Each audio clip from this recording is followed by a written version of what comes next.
महामारी के दौर ने न जाने कितने ही घरों के चूल्हे बंद हो गए और ना ही कितने लोग बेघर हो गए। कुछ परिवारों की जिंदगी बद से बदतर हो गई। पर इस बीच वर्ल्ड टॉयलेट कॉलेज की एक खास मुहिम, जहां उन्होंने सफाई कर्मचारियों की मदद का बीड़ा उठाया। विवेक जैसे कितने ही सफाई कर्मचारी आज सम्मान की जिंदगी जी रहे हैं। देखते मिशन पानी की एक रिपोर्ट।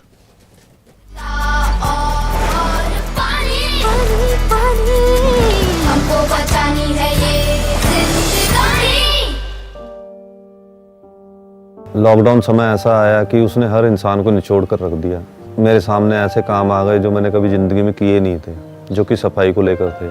अब सफाई को लेकर काम तो किया, मेहनत भी की, पर कभी किसी ने ये नहीं कहा कि बेटा तूने साफ सुथरा रहना, अपने बच्चों के बारे में भी सोचना है। कभी किसी ने ये नहीं कहा कि हाँ कोई चोट पीट लग जाए कि तुम्हें कोई दवाई दिलवा दें।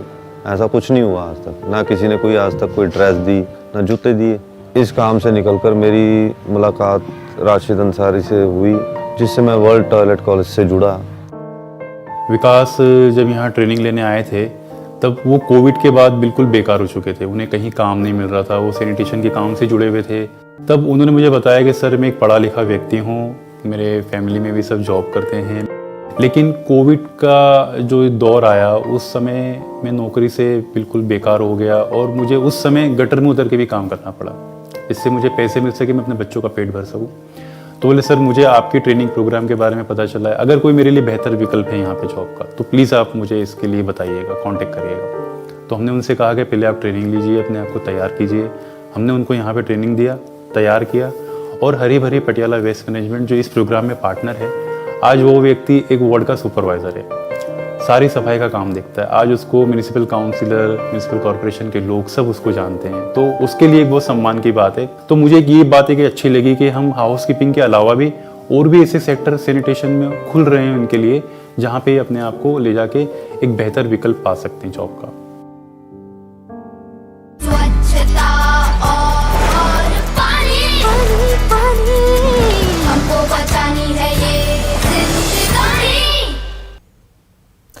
कड़ी मेहनत और दृढ़ संकल्प लगभग कुछ भी संभव कर सकता है। न्यूज़ 18 की पहल बायजूस के यंग जीनियस सीजन 2 में हम कई बच्चों से मिले जिन्होंने अपने दृढ़ संकल्प के साथ वो किया जो उनकी उम्र में लगभग असंभव प्रतीत होता है।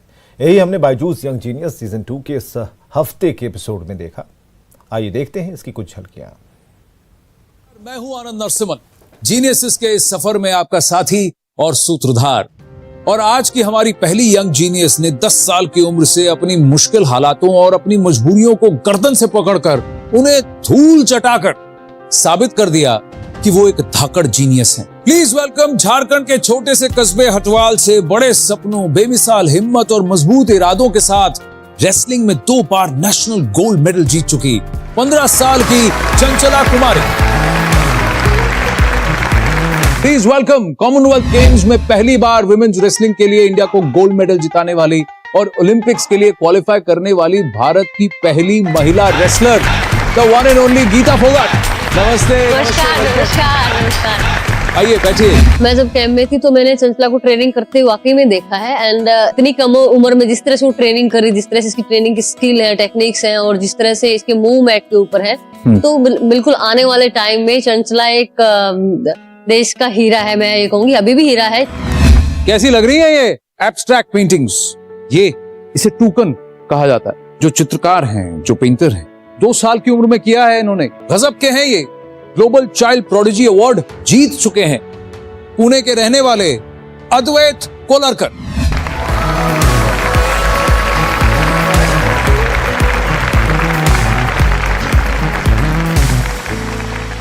Lovely. Come, sit with me.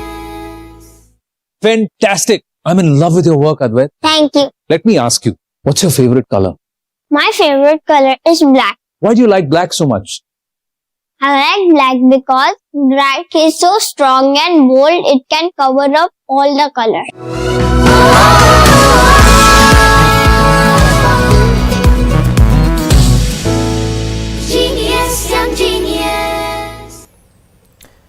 Giridih के डुमरी से यात्रियों से भरी खचाखच मिनी बस अनियंत्रित होकर पलट गई और हादसे में बस में सवार 12 से अधिक यात्री बुरी तरह घायल हो गए।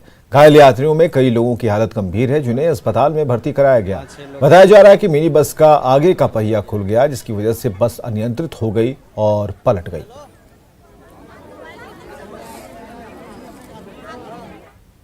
कहाँ से कहाँ जा रहा था गाड़ी? कोरेडी से गिरिडीह जा रहा था। कहाँ पे हुआ ये? ये हुआ नागाबाद और नावासार के बीच में। ये हुआ करीब 8:30 बजे। कितने लोग घायल हैं? करीब 15 के लगभग। सबको गिरिडीह लाया गया। कोडरमा के लोकाई इलाके में एक यात्री बस की टक्कर में 2 बाइक सवार की मौत हो गई। दुर्घटना के बाद बस चालक बस लेकर फरार होने की कोशिश करने लगा, तभी बस के ट्रक में टक्कर हुई पर खच्चे उड़ गए और इस घटना में बस में सवार कई यात्रियों को गंभीर चोट आई है। वहीं घटनास्थल पर पुलिस मौके पर पहुंची और घायलों को अस्पताल पहुंचाया। हादसे के बाद बस चालक ने बताया कि उसका ब्रेक फेल हो गया था, जिसकी वजह से हादसा हुआ।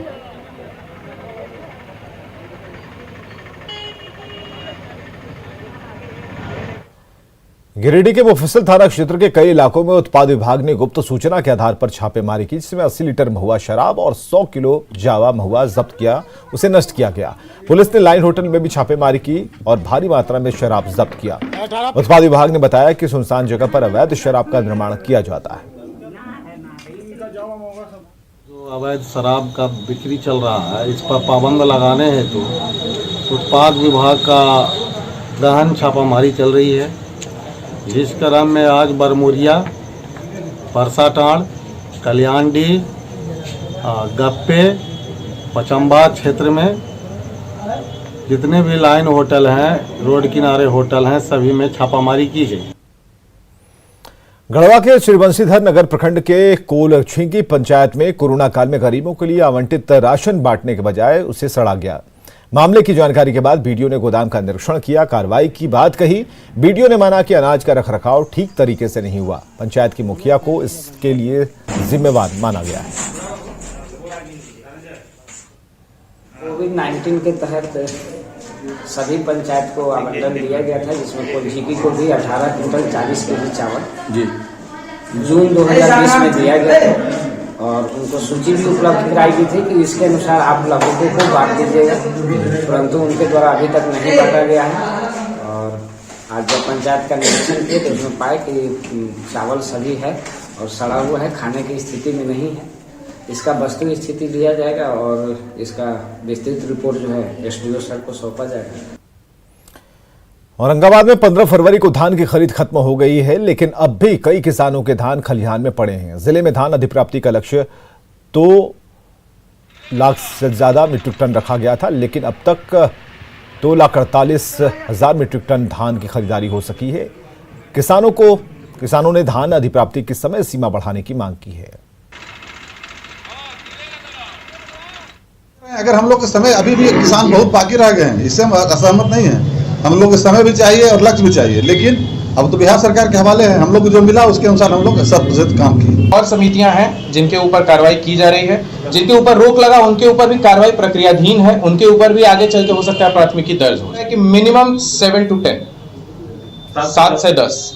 अब उसमें फाइल में फाइनल ऑर्डर क्या आता है वो अलग विषय है, परंतु जिनमें भी रोक लगा उनके ऊपर भी हो सकता है कि एफआईआर हो जाए।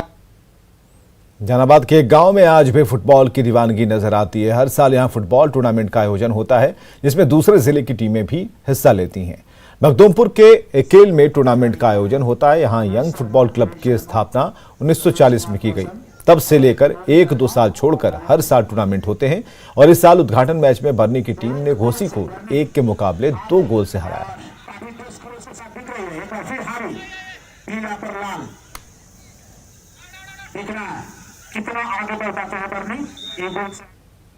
ऐसा मैंने गांधी मैदान की तरह है कि यहाँ की जनता देख रहे हैं, इतनी उत्साहित के साथ लोग आते हैं देखने के लिए। तो यहाँ का जो नौजुवक है, एक मैंने खेल के प्रति इन लोग का बहुत बड़ी रुचि रहती है। कब से याद है, कब से यहाँ आयोजित हो रहा है टूर्नामेंट? लगभग 70-75 वर्ष। 70-75 साल हो गए। अच्छा, इसमें कुछ सहयोग कहीं से मिलता है कि गांव वाले अपने खर्च से सब करते हैं, चंदा जुटा कर करते हैं?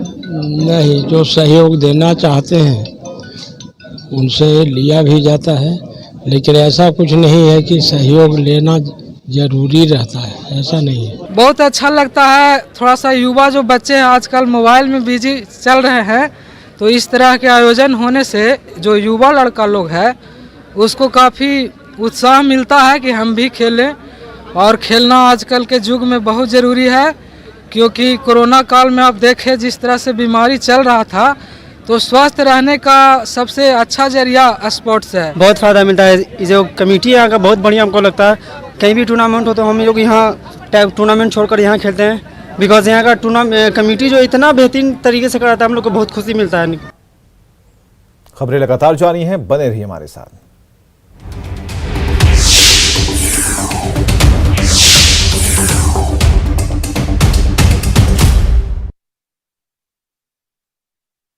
पौधे बांट चुके हैं।